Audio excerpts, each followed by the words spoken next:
días, soy el doctor Héctor Javier Gómez Salcedo, jefe de urgencias adultos del Hospital General de Occidente, y me congratulo en presentar para ustedes el manejo del paciente con dengue en los servicios de urgencias adultos.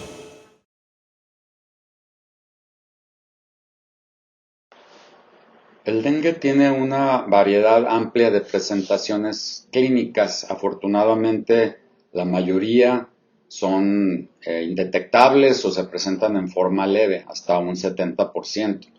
Sin embargo, también pueden presentarse manifestaciones que pueden llevar a complicaciones severas, por ejemplo, deshidratación severa que nos lleve a un estado de choque y muerte. Probablemente ya les hayan hablado en otras ponencias sobre el agente etiológico del virus del dengue. Sin embargo, pues es bueno recordarlo que pertenece a una familia de flavivirus y que existen 4 serotipos, 1, 2, 3 y 4. Los 4 se han detectado que circulan en nuestro país, sobre todo el 1 y el 2. Y lo importante de aquí que pueden provocar o producir inmunidad a corto y a largo plazo. Sin embargo, cada uno de ellos puede tener la capacidad de ser leve o producir enfermedad grave que lleve hasta la muerte. Y es interesante conocer la estructura del dengue porque tiene proteínas estructurales y no estructurales. Aquí las que nos interesan más son las no estructurales, sobre todo la 1 y la 5, que tienen que ver mucho en el fenómeno de fisiopatología del dengue. Solo para complementar y acordarnos del vector, que son artrópodos del grupo A y grupo B, el Aedes aegypti y el Aedes albopictus. Ambos se han detectado en el país. Obviamente el aegypti es el que lleva el predominio. Es muy interesante conocer los fenómenos fisiopatológicos que ocurren cuando el virus del dengue entra al organismo y donde están involucrados muchas células. Hay que recordar que el monocito es la célula blanco del virus cuando penetra y desencadena una serie de cascada de citoquinas entre interleuquinas, sobre todo la 2 y la 8, el interferón alfa y gamma y algunas otras sustancias que al final lo importante de esto es que van a provocar cambios en el endotelio de las células y van a aumentar la permeabilidad, particularmente afectando al heparansulfato y el glicocálix de la membrana. Y bueno, entremos a lo que prácticamente es el tema que nos toca tratar con ustedes, que es el abordaje terapéutico de dengue. Obviamente yo les hablaré del manejo en adultos y todos los pacientes que llegan a los servicios de urgencias con sospecha de dengue deben de ser valorados cuidadosamente para dirigir un apropiado manejo. Como les comenté, la mayoría de los pacientes traen enfermedad leve que no necesita hospitalizarse, pero hay que estar muy al pendiente de los pacientes que traen signos de alarma, que los vamos a ver posteriormente, y que nos van a determinar que el paciente deba ser hospitalizado. ¿Y cuál es nuestro objetivo cuando se trata de manejo de dengue? Lo más importante de todo es mantener el volumen intravascular adecuado. Esto lo vamos a lograr de diferentes maneras y dependiendo del contexto del paciente y si éste va a ser hospitalizado o se va a ir con tratamiento domiciliario. Es importante recordar las fases clínicas del dengue en el entendimiento que pueden llegarnos pacientes en cualquiera de estas 3 fases. Habitualmente nos llegan en la fase febril, recordando que esta dura entre 2, 3 hasta 7 días. Luego viene la fase crítica, que es muy importante también porque es donde se nos descompensan los pacientes y tiene un periodo corto de 24 hasta 48 horas. En esta fase crítica es cuando hay fuga de líquidos al tercer espacio y donde pueden presentarse complicaciones importantes, sangrados y hasta estado de shock. Y finalmente viene la fase de recuperación, que no porque sea recuperación significa que ya el paciente está del otro lado. En esta fase de recuperación todavía puede existir alguna fase donde, por ejemplo, se quita la fiebre y el paciente empieza con hipotensión. Entonces siempre hay que estar muy al pendiente de todas las tres fases para tener la determinación en qué momento se encuentra y ofrecerle el tratamiento oportuno. Ahora revisaremos los factores que influyen en la severidad del dengue. Son factores virales. Sabemos que el dengue tipo 2 es el que puede complicarse más. También los pacientes que tuvieron exposiciones previas a la enfermedad, es más común que se nos compliquen alguien que tuvo dengue previamente. La edad, siempre los extremos de la vida, hay que tenerlos en cuenta para este tipo de complicaciones graves. Obviamente el estado nutricional y factores genéticos inherentes al huésped y al propio virus. Y también es muy importante evaluar las condiciones coexistentes del paciente siempre que nos llegan al servicio de urgencias. Hay que fijarnos en la edad del paciente, obviamente, como en la diapositiva anterior lo comenté, los extremos de la vida. Los pacientes embarazados, que son francamente complicables y que por default las dejamos hospitalizadas. Los pacientes diabéticos descompensados, pacientes con falla renal o falla hepática, los pacientes que cuenten con alguna historial de enfermedad hematológica, llámese leucemias, etc. Los pacientes con obesidad o con algún tipo de inmunodeficiencia también tenemos que tenerlos en la mira. Y finalmente la situación socioeconómica y geográfica. Esto estamos hablando de que si nos llega un paciente que vive en comunidades rurales muy lejos de la zona donde lo estamos atendiendo, probablemente sea un factor que determine que lo dejemos hospitalizado. Muy importante también considerar estos criterios que a continuación están descritos para dejar hospitalizado a un paciente.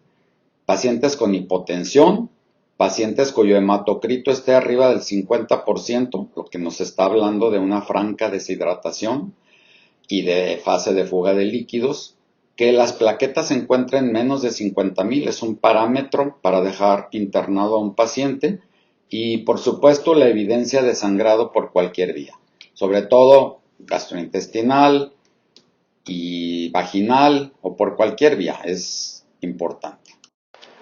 ¿Qué debemos solicitarle a todo paciente que nos llegue con sospecha de dengue y que cumpla el perfil? Pues siempre hay que tomar una biometría hemática para buscar leucopenia o para buscar plaquetas bajas. Acuérdense que la plaquetopenia abajo de 50,000 es un criterio para hospitalizar paciente. Un perfil renal para descartar que tenga alguna falla aguda. Un perfil hepático para descartar que no tenga alguna insuficiencia hepática que nos pueda complicar el curso del dengue. Y por supuesto, los tiempos de protrombina y tiempo de tromboplastina parcial. Muy bien, ya tenemos al paciente en urgencias, lo evaluamos y decidimos que es un paciente con sintomatología leve, que no tiene datos de fuga capilar y solamente viene con fiebre y alguna otra manifestación que no requiera ser hospitalizado.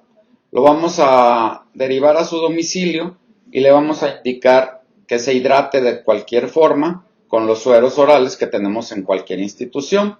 Y para la fiebre obviamente le vamos a dar algún antipirético como el paracetamol, que es el único indicado en las dosis que ustedes pueden ver en su pantalla. Y bueno, no es de mi tema, pero también a los niños hay que darles paracetamol en la dosis que también se expresa en esta diapositiva. Y los pacientes es muy común que, sobre todo en la fase de recuperación, que se quejen de prurito. Y para esto el antihistamínico que está recomendado es la cetiricina, en varios nombres comerciales que ustedes pueden buscar. Y la dosis es de 5 a 10 miligramos cada 24 horas. Muy importante al paciente que vamos a enviar a su domicilio es que esté al pendiente de que no vaya a presentar signos de alarma. Y a propósito de los signos de alarma, tenemos que educar al paciente para que esté al pendiente por si presenta alguna de las manifestaciones clínicas que a continuación se van a mencionar y que son imperativo para que se regrese el paciente al hospital. Si cursa con dolor abdominal severo, si tiene bastantes vómitos, si presenta hipotermia abajo de 36, si tiene algún tipo de dificultad respiratoria o distrés respiratorio, si empieza a tener hematemesis, melenas, hematuria o sangrado profuso por la nariz, si tiene palidez extrema y también muy importante, alteración en el estado de alerta, desde una confusión hasta un letargo. Y ya tenemos al paciente que decidimos dejar hospitalizado, ya sea porque tenga signos de alarma o profunda deshidratación. Tenemos que dejarlo, canalizarlo y vamos a empezar a manejar líquidos. La solución de elección es la solución Hartmann-Ringer lactato, o sea, solución de cristaloides, obviamente vía intravenosa. Es la de elección en todos los pacientes. Evitar soluciones glucosadas y si no tuviéramos solución Hartmann, pues podemos usar uso de la solución fisiológica al 0.9%. Ya que tenemos canalizado al paciente, entonces vamos a iniciar con el flujograma de administración de líquidos. Ustedes pueden revisar en muchas bibliografías y se van a encontrar diferentes esquemas de manejo o tratamiento. De los que yo revisé, este me agrada porque es fácil de memorizar y porque lo pueden utilizar fácilmente y llevarle un seguimiento apropiado e ir disminuyendo la administración de líquidos en forma progresiva. Empezaremos con 10 mililitros por kilo por hora durante la primera hora. Esto dependerá de cómo vaya evolucionando el paciente. Podemos pasarnos a 7 mililitros por kilo por hora en las primeras 2 horas. Repito, dependerá de la evolución del paciente si continuamos con esta infusión o nos pasamos a la de 5 mililitros por kilo por hora para las siguientes 4 a 6 horas. Y ya que el paciente lo tenemos más estable, pues ya nos podemos quedar prácticamente con una infusión de 3 mililitros por kilo por hora para las siguientes horas. Obviamente esto puede ser modificable, pero me parece un algoritmo muy sencillo para que ustedes lo puedan utilizar en los lugares donde ustedes laboran. ¿Cuál es el objetivo de todo este algoritmo terapéutico? Pues es disminuir el riesgo de choque recurrente. Puede haber pacientes que a pesar de este tratamiento sean refractarios y vamos a analizarlo en la siguiente diapositiva. Importante recordar que los líquidos deben disminuirse o suspenderse después del periodo de aumento de la permeabilidad capilar. Hay que recordar que este periodo de permeabilidad capilar incrementada dura de 24 a 48 horas y si seguimos administrando líquidos en forma abundante podemos precipitar sobrecarga de volumen, hipervolemia y llegar al edema pulmonar. Y tenemos también a los pacientes que no nos respondieron apropiadamente al protocolo de líquidos que visualizamos en la diapositiva anterior y nos hacen un choque refractario. En este momento lo que podemos es aumentar los cristaloides, el Hartmann, a 15-20 mililitros por kilo por hora para ver respuesta. Obviamente tenemos que examinar al paciente para evitar que se nos vaya a sobrecargar de líquidos. Y hasta este momento, si el paciente continúa con choque, hay que considerar los coloides y los expansores del plasma. De preferencia utilizar Dextran 40 al 10% en solución fisiológica al 0.9%. Muy importante, y lo recalco, es estar monitoreando el nivel de volemia que tenemos. ¿Y cómo lo podemos hacer? Pues con el gasto urinario, midiendo la presión arterial, midiendo la frecuencia cardíaca y, muy importante, medir la vena cava inferior con nuestro ultrasonido para ver si no hay colapso de la misma. Un tópico que nos interesa siempre es cuándo debemos de indicar paquetes globulares o sangre total en los pacientes? Pues simplemente cuando lo tenemos muy complicado con sangrados severos por cualquier vía, ya sea epíxtasis profusa, de tubo digestivo, vaginal, o que sospechemos que algún órgano interno esté sangrando. En este momento debemos de valorar la hemotransfusión e indicarla. Las plaquetas únicamente cuando su nivel baja de las 10.000, entonces debemos de considerar una transfusión de concentrados plaquetarios. Hay que recordar que las plaquetas bajan en el dengue por dos mecanismos: la de destrucción periférica y por disminución de la producción en médula ósea. Entonces, no tiene ningún objeto administrar plaquetas porque éstas se van a destruir. Y así como revisamos lo que se debe de hacer en el esquema terapéutico de un paciente con dengue, también debemos revisar lo que no debemos hacer y lo que no debemos administrar. No hay que dar antivirales de ningún tipo, ningún corticoide, ningún antiinflamatorio no esteroideo, incluyendo el ácido acetil salicílico, y por supuesto anticoagulantes.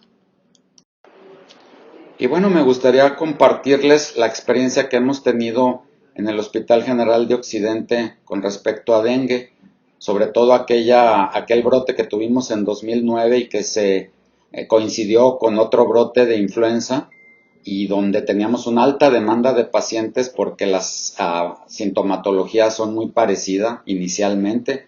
Para esto se creó esta unidad de salud monitora de influenza y dengue donde se revisaban a los pacientes. Y esta era una imagen muy cotidiana en ese tiempo, en el piso de medicina interna donde teníamos hospitalizados a los pacientes que llegaban por decenas. Ahora ya sabemos que el protegerlos con el TUL, pues únicamente se debe de hacer en la fase febril, si no, no tiene ningún objeto.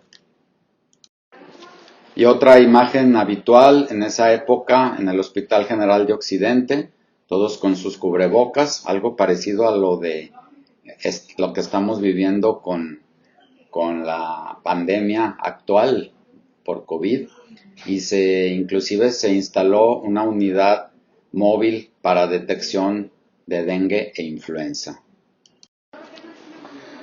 A continuación les voy a mostrar varias imágenes de pacientes que hemos tenido en el hospital y con lesiones dérmicas características, el rash característico del dengue, como lo pueden ver en esta y en las siguientes diapositivas.